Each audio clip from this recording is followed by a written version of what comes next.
On this podcast, you'll find interviews with high-performing, successful individuals in life sciences. On a weekly basis, we cover their proven methods, principles, strategies, and mindsets to implement new technologies that scale to meet the needs of people in our world.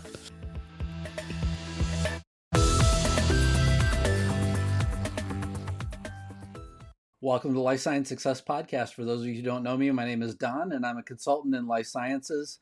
My company helps life science companies increase capacity by providing the needed clarity in strategy, people, process, and technology so that these companies can avoid the valley of death and bring their technology to our life-saving market. And so we work across all the verticals in pharma as well as biotech and med device. And would be very interested in hearing anything that you're currently working on where you need to be able to increase capacity. And we're hearing a lot right now with the funding market and having a lot of liquidity. And so, just this idea of staying on top of your current capacity with your team is obviously something that's very important. So with that, we'll hop into the interview today. In this episode of Life Science Success, my guest is Ketan Mehta, the founder and CEO of Tris Pharma. Under his leadership, Tris Pharma has developed many innovative technologies, launched new products, and established itself as a leader among technology-driven companies. So with that, welcome, Ketan. Thank you. Thank you, Don. And it's really a pleasure to be here and excited to looking forward to talk to you.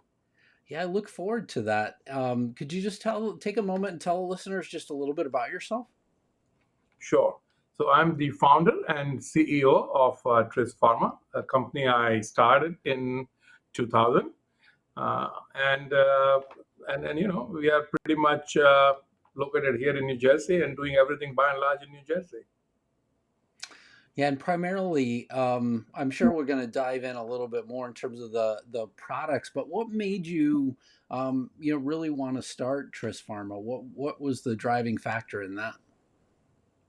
So I think I started in pharmaceutical industry first as a scientist, and then I was in a commercial B2B role for a number of years. And I worked for different companies, and what I saw is that there is really a need for a technology and science-driven medications that can really improve what we have and make them better. And that was also my craft, and I thought I would apply that. And really, it's been a kind of that idea that started, and then we have grown from there. It's very good. And then in terms of the company vision and mission, how is that vision and mission for Tris Pharma evolved since its inception? Yeah, I think it's been a great journey. Of course, we have had few twists and turns along the way, because when I started, I wanted to focus just on science and technology and really wanted to help develop as many medications as we can. But what also you realize, our industry has been changing a lot. So over the years, we have started focusing on also making our own medication, focusing on patients. And as much as you develop technology, you also see how it is impacting the patients. And really, that's how we have evolved today. And today we have really a unique products, highly differentiated products in ADHD, and we have now a pipeline of products in narcolepsy, spasticity, and pain and addiction. So really, we are becoming a much more diversified CNS company. Very good. And then in terms of, being a CNS company, I can kind of see, also there's an evolving market around you. Where do you see the company in the next 5 to 10 years? I think I see that in next 5 to 10 years, you will see Tris as one of the hottest company, if I can say that, because I think we have a pipeline which is very unique. We have an ADHD product portfolio that is really exclusive and is going to be exclusive for a number of years. And we are adding more products on pain and addiction spectrum. So you will see that we would be in the CNS and neurology space for next 5 to 10 years and doing more and more, while we will be still focusing on technology and trying to add more innovation in that and how we go about it. Okay. And then Tris Pharma also emphasizes its novel technology specializing in liquid XR. Can you share more about the inception of the technology and the impact it's had on the pharmaceutical industry? Yes, thank you. In fact, that is very close to the heart, so to say, because that really started to set us up. So when I started, and I think what I can do with the technology and a group of young scientists here, and we started focusing on that there is a lot of products available as a pill, as a solid dosage form, which can be taken once a day rather than multiple times a day. But there was no such option for children, or if you had a problem swallowing a medicine, how you take this product. So this was really the genesis of the opportunity, idea, whatever you can say. But it has really changed a lot of patients' lives because really now you have an option not only to take a once a day product in liquid form, but you can really titrate in the smallest amount as in liquid what you want to take. You also can say, I want to take a little more dose today. You can do that. You cannot take that with anybody or any other forms unless you have a long acting liquid. Now, if it is a pure liquid, you can do that, but otherwise it becomes challenging. And we think that has made a huge difference in certain treatment, such as ADHD and pain and so forth. And is this something as well that you work with other companies to help provide their dose in a liquid form as well, or is it primarily the only things that go into your products? No, actually, that's a very good point. Thanks for asking, because something that we have developed, we routinely want to partner with different companies. We do that. If there are products which are now very close to what we are doing, probably we may not offer them. But even if for the products that we are selling, if companies have their own molecule, we absolutely want to help them develop that in the form, because ultimate goal is to reach patients, no matter how you do that. Yeah, it's a really important point. I mean, I could see, lots of needs and uses for it. I mean, we were talking about our parents, aging before the show got started, and I know my mom, as she's gotten older, it becomes harder and harder to take some of these medicines just because of her ability to swallow the pills and things like that. And so, obviously, I could see, that where that would be very important, especially whenever you have some of these CNS impacting diseases as well. Right, no, absolutely, and that's what we are focusing on. In fact, some of the also medications have side effects, which essentially create what you call problems of swallowability, for example, and that's why it is very important that we understand and we have options, not just over newer medicine, but also make it very user friendly or patient friendly, as we like to say. Yeah.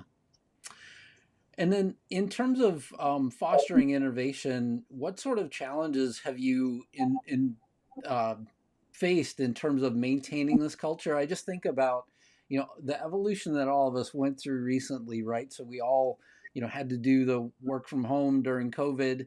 A lot of different organizations, I feel like, have sort of evolved back to some sort of a hybrid schedule for some roles, but for others, it's very challenging.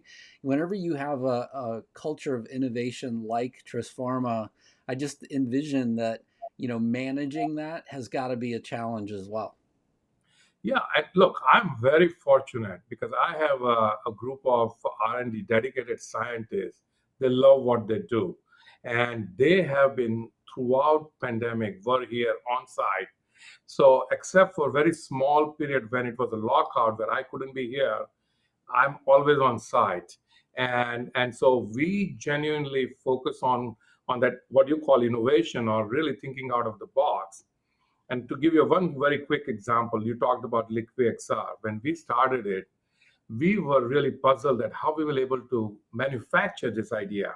So we develop in lab. It's easy to develop something in lab, but when you take it to the next level and the scale, we realized that we are going to have a challenge. So we came up with a machine that does 7 or 8 different things, and we got the machine built for us. And we have now multiple of such machines that we use. And that is how we overcame. So you have to really, in order to foster that, you have to, of course, completely be involved, in my opinion, with your key people, challenge them, encourage them. And in case something don't work out, no, you give the honest feedback, but you really still cherish them, because those are the ideas that take us to the next level. And that's really the currency for growth in future, that we have to really be innovative. Otherwise, you're not going to sustain yourself. It's funny because I've written a lot about different topics recently around leadership, and one of the key sort of discussions that I had in one of my posts was this discussion around resilience versus diversity, and which one is more important, overall inside of an organization. And I sort of it made me reflect, right, that this idea of having being diverse is important. However, there are some characteristics like being innovative, having some of that groundwork in place that you can then leverage diversity from. Otherwise, if you're not going to be innovative and you're sort of not a resilient organization, I feel like this idea of having diverse ideas just really could be lost as well. But it sounds to me like you've got this sort of culture where you sort of you set a high bar for people, and you say, look, this is kind of where I want people to be, but you're also not sort of dominating that end decision and the direction that your team is taking either. No, it's actually absolutely true, and you cannot, because that's a sure way where you lose that creativity. You have to listen. You have to have an open mind. In fact, one of our core elements or core values is that you need to have an open mind, and that allows you to be challenged. You go with a set idea. Oftentimes, I'll go with saying, "Look, we cannot afford to do this, or we don't want to do this," and team comes up and says, "No, you have to do this. Look at this. What happens X, Y, Z." And you have to say, "You know what? This is very interesting," and you change it. And I think, to me, this is how and in fact, with these entrepreneurial companies are built on this. And if you can't do that, then you are not really focused on the right, I think, values, so to say. So no, I completely agree with you. Yeah. And your website mentions that you have patient-inspired technology, which I think is really an important approach as well for companies. Can you provide examples of how patient feedback or their needs have directly influenced the product development at Tris Pharma? Yeah, no, actually, that's interesting. You really have read my, by the way, website. So I think, to me, I give you one example. So we have a product in narcolepsy that we are preparing to submit an NDA sometime next year. And one of the reasons, and this is a very interesting story, this is a drug, it's a blockbuster drug. And we talk about LiquiXR, and we combine LiquiXR with another technology. So this is a drug for sleep. Okay, this is for patients who have narcolepsy or cataplexy. And you take the first dose at night so that you can sleep, but you have to put an alarm to wake up in the middle of night to take a second dose. No, wow. Yeah, and because it's so important, and it's such a large amount of dose that you drink as a liquid. So much inconvenience, plus this drug has a very high level of sodium in it. So we said, if we can do this, which our LiquiXR platform, it would be wonderful. What we realized is that this drug cannot be absorbed from beyond stomach area. So we developed another approach, what we call raft work, where drug actually, once you drink, becomes a raft. It stays in stomach, it doesn't go up to intestine for a while, and that keeps releasing drugs slowly. So you do not have to take that second dose. And then we also remove, the way we did this, that we removed sodium. So we're going to have a very low sodium once a night version of that same drug that we hope to submit NDA for next year. So things like this. I mean, our investment in pain also is because today we see there is a huge need for patient in pain. Uh, because of the opioid epidemic or endemic, I mean, companies have abandoned this area because they are afraid now to invest in this. While a small company like us, we said, you know what, let's do this. So when we have had an opportunity, we have now invested and we are taking a drug into phase 3 pretty soon. Oh, very nice. It is when the drug will go into phase 3 clinical trials public or no? Yeah, no, I mean, we have announced that we are getting that. Some of the work we have already started. We are screening the CROs right now. So we hope to have it before end of the year into phase 3. And we'll be pursuing several different indications. So yeah, no, it's all very exciting time here, frankly. Yeah. How do you envision that the pharmaceutical industry will evolve in the next decade, especially with the rise of personalized medicine and digital health? I just feel like there's so much going on.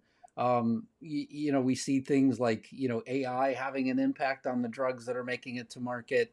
There's just so many opportunities where, I sitting outside of a pharmaceutical company and working with clients like you, oftentimes, I see lots of different dimensions, but it's hard as well, as close as I feel to things. But maybe being a little closer to the sort of the end stage, you can kind of envision how things might play out in the next decade. But you're right. Actually, it is at one level scary, frankly. But also being a technology company and having a team here, you understand to embrace it, right? You say, okay, we're gonna see what we can take now, how we focus on it. But so in some of the CNS aspect, neurology side, it will take some time before AI and digital space will make impact. But some of these personalized medications, some of the rare disease, I mean, absolutely will change the face of the medication and treatments. So at one level, that means it's exciting time. But absolutely, it's also quite there's so much also noise, right? So it's definitely both. It's a mixed bag, in my opinion. And I think at one level we all have to see how it all evolves, and I think it will be nice. I'm excited overall because it does open up more avenues for sure for treatment. And it's good to be a patient at one level if it is such a thing. Yeah. Yeah, and I feel like just the levels of technology and the way that things have evolved before. I said this in a previous podcast as well. You have Moore's law for computers. I'm wondering if we start to see a similar sort of thing, more or less on the drug side. If we could solve some of these, late stage clinical trial failures in the industry with AI, that would be phenomenal. I think for everybody to not have to spend all the money and time, as well as sort of disappointing the patients along the way. And then on another front, you're just kind of seeing even like with gene editing and some of the new drugs that are coming out. It just seems to me like there's a lot of opportunity overall in this space, and I see sort of the possibility of acceleration, and in a way, like you said, it's exciting, but it's also a little scary. It is, right? I mean, once when the CRISPR came out, for example, as you know, we were also a little bit scared. It gets people. I mean, where is the how people going to manipulate this as well? So I think you're right. Absolutely, it is. It is a double-edged sword. Yeah. Yeah, yeah. Yeah. So if somebody were looking to get into being an entrepreneur in life sciences, and they want to own their own pharmaceutical company or venture in the healthcare sector, what advice would you give to somebody that is just getting into this space? Oh, that's an interesting question. I would say, having gone through this journey myself, I would say that probably three things. First, make sure you really are clear as to why you want to be an entrepreneur. Uh, be clear in your heart and your mind, your motivation. Second, that you make sure that you are really prepared to go all the way. Meaning what? That you are prepared to burn the boats once you reach the island, okay, and not really look back, because that's important. Sometimes people go on both sides, and I see it is not bad, but then you really do not create that momentum and drive. I'm all for the drive, that it is so important. And I think third thing also, you have to look at the end of the day what impact it is going to have. How, especially in our industry, how are you going to impact the patients at the end of the day? That you have to have a focus, because a lot of time technology is cool, but if it is not impacting patients and it's not changing some ways or form their lives or not adding value to them, I think it's not going to be as successful as you would expect. And so I think I would say these are the three things I would say. So if we look at that big picture wise, and of course, I think if you have that three mind in your mind very clear, I think generally chances are you'll be successful. Yeah, I feel like the idea of helping people, oftentimes comes up, in these conversations, in terms of, starting with kind of that end in mind, that where you want to be and what you want to do. This idea of, sort of, also, knowing and making a strong decision or strong commitment is what I heard in the other part of your answer with, sort of, I think of burning the bridge behind you. I oftentimes would tell teams, look, the only path is forward. So, we have to find our way and, be smart about the decisions that we make to plot that path forward as Yeah. well. Yeah, no, absolutely. Yeah. So there are three questions that I like to ask every guest. What hmm inspires you? Uh, I think what inspires me, I think I think possibilities, in terms of what's possible when you are really want something or want to do something.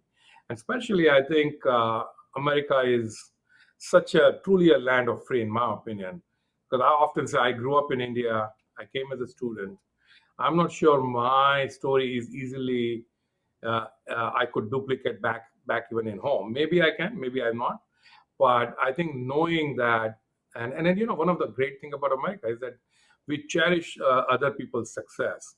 So I think the possibilities, I have to say, the kind of things that we can do, that inspires. I mean, I am always the glass is full type of person, so I will always see it that way, and that I think is inspiring. I mean, I follow the stories of inspiring people, leaders and things like that. So I think I would say that's inspirational. How an underdog against all odds makes the things, right? We all like that, but believing in that and delivering on that, I think it's a lot of fun. Yeah. Yeah, I agree. Always inspiring to, think about the overall possibilities. I think many of us, eventually, for most Americans, right, you trace back, most of our history. At some point we had a relative that immigrated, but oftentimes it's very far removed from where we are today. And, so, I mean, my, uh, great grandfather, I believe, was the first immigrant, on the Davis side that immigrated into the United States. And strangely enough, he stayed north and went all the way across the United States in the very northern part of the United States. And I was like, why wouldn't you like pick something easier? So I could only imagine cutting across from, coming into the country near Boston and then cutting across to South Dakota. I could only imagine just the weather that he would have encountered in most of that trip as well. So, yes, And your story is unique for you, but at the same time, at some point, we had a relative that did something similar. isn't that, yeah, that's the amazing part about it, that I mean, look at those people who literally came on the board. I mean, I came nicely in a nice plane and all that, right? But those guys came in uncertain time, uncertain journey, risk. I think fascinating story. Yeah, it's always fun to listen to all that. Yeah, yeah, I agree. And I mean, I've had friends that arrived in the United States and all they had were, still, on an airplane they arrived, but still all they had were the clothes in their suitcase, and no real place to go once they were here. So, I know that there are real hardships that people still live through, and it's amazing to know that people, would commit themselves, to doing that as well. Quite a journey. Yeah, absolutely. What concerns you? What concerns me? I would say uh, uh, that fear of having not control in a situation, so to say, or a system which is very restrictive today. For example, I think the choices that we enjoy take it for granted. If they were gone, for example, that is concerning. Our healthcare system, if it is not productive, so to say, or at a personal level, that if I'm not able to add value or not impactful, I think those are the things probably. I mean, these are what I call healthy insecurities of life. I think those probably have to say that concern me. Yeah, I mean, of course, there are daily challenges from traffic to anything, but those really are minor when we look at the big things in the life, right? So I think, yeah, that would be, we can't take our freedom for granted, for example, in things of that nature, systems, uh, so forth. Yeah.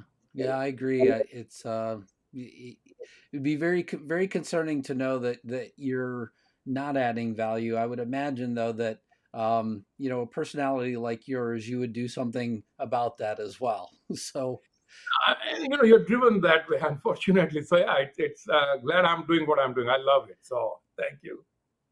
very good. Last question: what excites you? Hmm. I think I think it kind of the similar equation that what we can accomplish. I think the future kind of excites you.